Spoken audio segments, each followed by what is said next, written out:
Au printemps, rien ne vaut une bonne détox. Il faut qu'on aide le foie à éliminer tout ce qu'on a pu accumuler pendant l'hiver.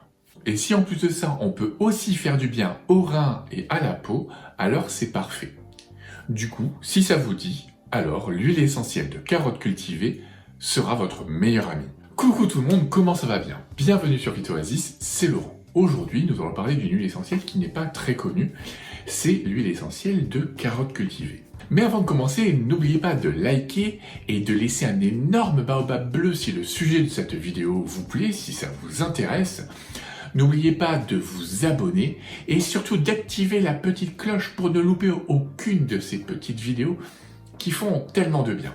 Et si le cœur vous en dit, vous pouvez aussi aller jeter un petit coup d'œil dans les descriptions juste en dessous pour récupérer mon e-book gratuit sur les erreurs à ne pas faire avec les huiles essentielles. Donc revenons-en à notre petit flacon de carotte cultivée. La carotte possède une huile essentielle, donc c'est la carotte que l'on mange, que vous connaissez très bien, celle qui rend aimable, bourrée de bêta-carotène. Et en fait, cette carotte possède dans ses graines une petite huile essentielle. Et une fois qu'on connaît cette huile essentielle, on la trouve formidable, parce qu'en fait c'est une huile essentielle qui est hépatoprotectrice, donc qui protège votre foie, qui va aider à la régénération de votre foie. Elle participe aussi à la détox, donc c'est-à-dire au drainage de votre foie, mais pas que, aussi au drainage de vos reins et de votre pancréas. Donc ce qui va permettre de mieux éliminer les déchets et donc de mieux fonctionner. Donc en gros, elle fait le ménage, vous allez être tout neuf de l'intérieur. Elle a aussi des capacités anti-infectieuses, antibactériennes, antifongiques, et donc ça fait toujours plaisir. Ce n'est pas une grande anti-infectieuse, mais elle est utile contre certaines bactéries et certains champignons bien précis. Et enfin, c'est aussi une huile essentielle qui a des capacités circulatoires, anti-inflammatoires et de régénération cutanée. Donc ça va être très bien pour aider votre peau. Ce qui fait que vous allez être aussi tout neuf de l'extérieur. Donc, si vous avez des petits soucis digestifs, une petite insuffisance hépatique, que vous avez un peu trop de cholestérol, ça peut être intéressant d'utiliser la carotte cultivée.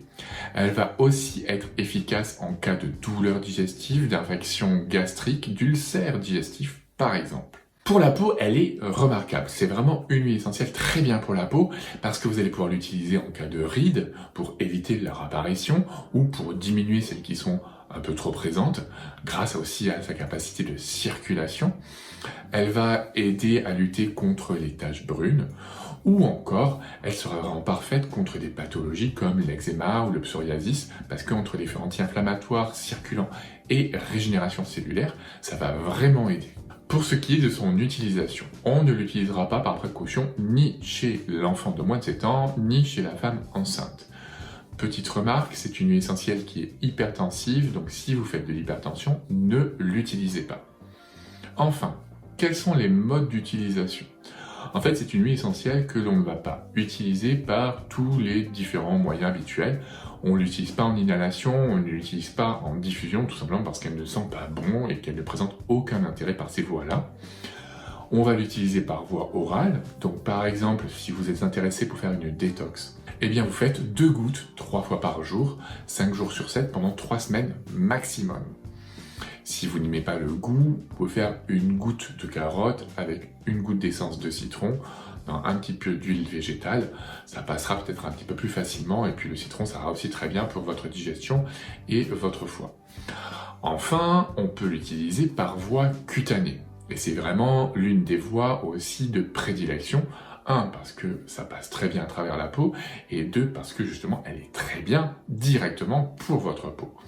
Donc, vous allez l'utiliser en très faible quantité pour lutter contre les rides, par exemple, même contre les taches brunes, parce que là, on va l'utiliser longtemps.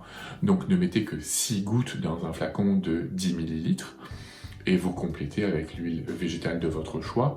J'aurais plutôt tendance à dire un petit peu de bourrache, un petit peu de rose musquée, un petit peu de jojoba, parce que tout ça, ça va faire un mélange idéal pour améliorer la régénération de votre peau, anti-inflammatoire, la nourrir en profondeur, donc ça sera encore plus intéressant. Et après, vous pourrez l'utiliser aussi à des doses plus importantes si vous voulez lutter contre un eczéma, un psoriasis, de la coupe rose et j'en passe. Donc là, ça sera encore différent et des utilisations différentes avec des associations différentes.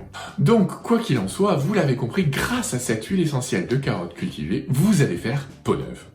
Ouais, il fallait que je la fasse, hein, celle-là. Elle est pas mal quand même, j'en suis très fier. Donc dites-moi en commentaire si ça vous intéresse d'utiliser cette huile essentielle de carotte cultivée. Vous allez voir, par contre, elle n'est pas donnée, hein, donc prenez quand même une huile essentielle de qualité, même si elle est un petit peu chère, elle vous fera du bien. Enfin, dites-moi en commentaire si vous êtes habitué des détox, si vous faites plutôt des détox avec de la phytothérapie, c'est-à-dire généralement on va utiliser des plantes comme l'artichaut, le radis noir, le desmodium, la fumeterre ou encore le chardon-marie. Toutes ces plantes sont vraiment géniales pour protéger votre foie, pour aider à l'élimination de toutes les toxines, les toxiques, les xénobiotiques, etc., etc. Et donc ça peut être super intéressant.